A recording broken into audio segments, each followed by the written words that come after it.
ब्रह्मा जी कहते हैं, नारद, उसके बाद मैंने शब्द, तंत्र, मात्राएं आदि सूक्ष्म भूतों को स्वयं ही पंजीकृत करके, अर्थात उन पांचों का परस्पर सम्मिश्रण करके उनमें स्थूल आकाश, वायु, अग्नि, जल और पृथ्वी की सृष्टि की। पर्वतों, समुद्रों और वृक्षों आदि को उत्पन्न किया। कला से लेकर युग पर्यंत जो काल विधान है उसकी रचना की। मुने, उत्पत्ति और विनाश वाले और बहुत से पदार्थों का मैंने निर्माण किया, परंतु इसमें मुझे संतोष नहीं हुआ। मैंने साम्य शिव का ध्यान करके मैंने धर्मपरायण पुरुषों की सृष्टि की। अपने दोनों नेत्रों से मरीचिकों को, हृदय को मृग को, सिर से अंगिरा को, व्यान वायु से मुनिश्रेष्ठ पुलह को, उदान वायु से पुलस्त्य को, समान वायु से वशिष्ठ को, अपान से कृतु को, दोनों कानों से आत्री को, प्राणों से दक्ष को, गोद से तुमको, छाया से कर्मद मुदि को तथा संकल्प से समस्त साधनों के साधन से धर्म को उत्पन्न किया।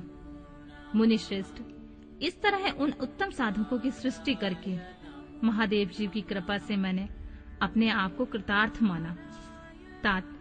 तत्पश्चात संकल्प से उत्पन्न हुए धर्म मेरी आज्ञा से मानव रूपी धारण करके साधक की प्रेरणा से साधन में लग गए। इसके बाद मैंने अपने विशिष्ट अंगों से देवता, असुर आदि के रूप में असंख्य पुत्रों की सृष्टि करके उन्हें भिन्न भिन्न शरीर प्रदान किए। मुने, तदंतर अंतर्यामी भगवान शंकर की प्रेरणा से अपने शरीर को 2 भागों में विभक्त करके मैं दूरूप वाला हो गया। नारद, आधे शरीर में स्त्री हो गया, आधे से पुरुष। उस पुरुष ने स्त्री के गर्भ से सर्व साधन समर्थ उत्तम जोड़ों को उत्पन्न किया। उस जोड़ों में जो पुरुष था वही सौभायंभू मनु के नाम से प्रसिद्ध हुआ। मनु उच्च कोटि के साधक हुए। जो स्त्री हुई वह सतरूपा कहलाई, वह योगिनी एवं तपस्विनी हुई। मनु ने वैवाहिक विधि से अत्यंत सुंदरी शतरूपा का पारिग्रहण किया और उससे वे मैथुन जाति सृष्टि उत्पन्न करने लगे। उन्होंने शतरूपा से प्रियवत तथा उत्तानपाद नामक 2 पुत्र और 3 कन्याएं उत्पन्न की। कन्याओं के नाम आकृति, देवहूति और प्रसूति। मनु ने आकृति का विवाह प्रजापति रुचि के साथ किया। मंजली पुत्री देवहूति कर्मत को ब्याह दी और उत्तानपाद की सबसे छोटी बहन प्रसूति प्रजापति दक्ष को दे दी। उनकी संतान परंपराओं में समस्त चराचर जगत व्याप्त है।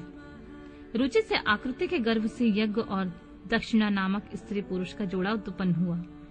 यक्ष के दक्षिणा से 12 पुत्र हुए। मुने, कर्मत द्वारा देवहूति के गर्भ से बहुत से पुत्रियां उत्पन्न हुई। दक्ष के प्रसूति से 24 कन्याएं हुई।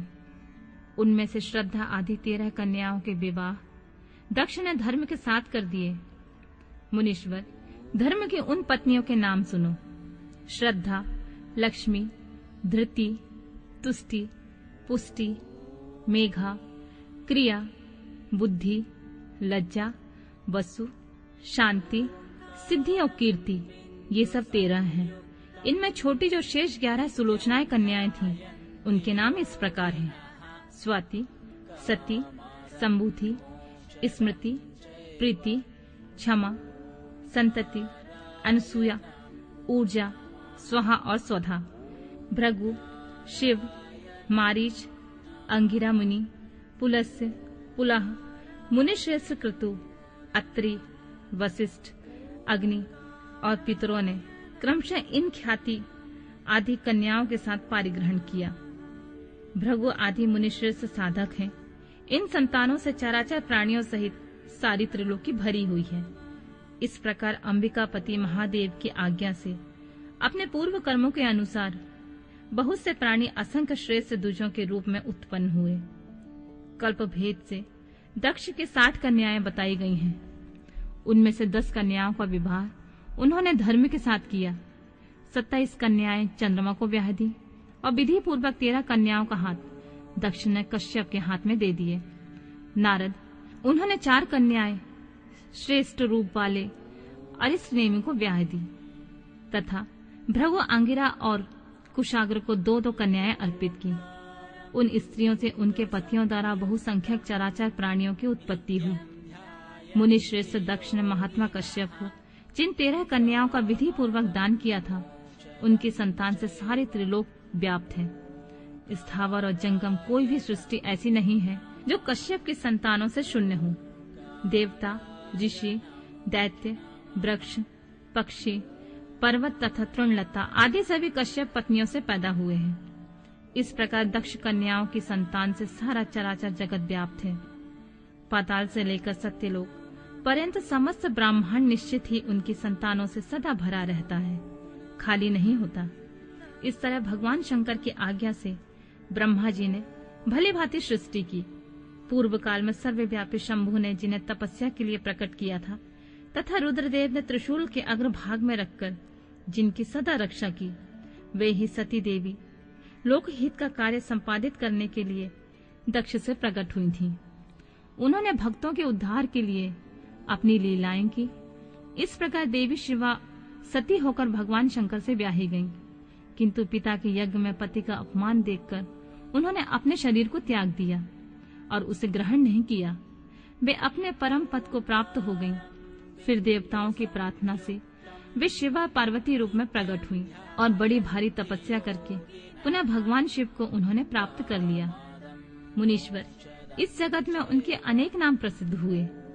उनके कालिका का, चंडिका, भद्रा, चामुंडा, विजया, जया, जयंती, भद्रकाली, दुर्गा, भगवती, कामाख्या, कामदा, अम्बा, मृडानी और सर्वमंगला आदि नाम से, जो भोग और मोक्ष देने वाले हैं।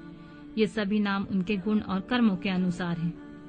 मुनिश्रेष्ठ नारद, इस प्रकार मैंने सृष्टि क्रम का जो तुमसे वर्णन किया है, ब्रह्मांड का यह सारा भाग भगवान शिव की आज्ञा से मेरे द्वारा रचा गया है।